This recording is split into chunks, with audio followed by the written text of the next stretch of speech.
Hello po, good morning po mga viewers and followers po natin dyan. At tayo po ay may aatinan po activities ngayong araw na to sa Timonan Balagtas Sports Complex po.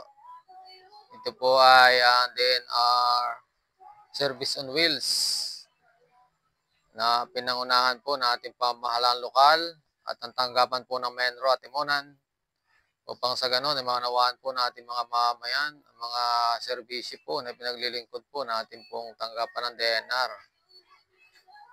Marami pong salamat sa ating pong lokal na pamahalaan sa ganito pong mga activities.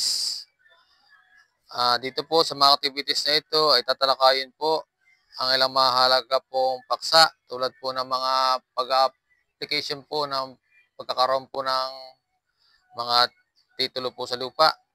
Gagawin po ang mga pagpuputol po, ang mga patakaran na pagpuputol po ng ating mga punong kahoy.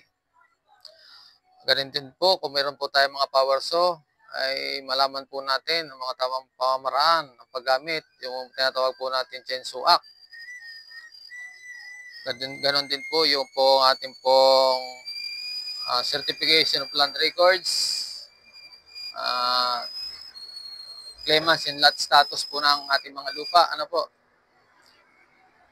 Mga ilan po mga paglilinaw tungkol po sa ating po mga pagmimina o small scale mining. At ganoon din po ang ilang po mga issue natin sa mga environmental issues.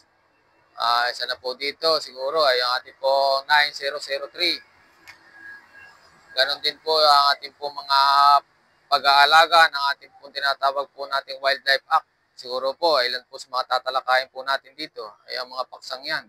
Tayo po ay isa po sa pupunta upang mas maunawaan po natin ang ganitong mga activities. At muli po, at ngayon po ay alas 8 na. Kaya po, muli po, marami pong salamat at tayo po ay magsama-sama doon upang atin po itong mas maunawaan.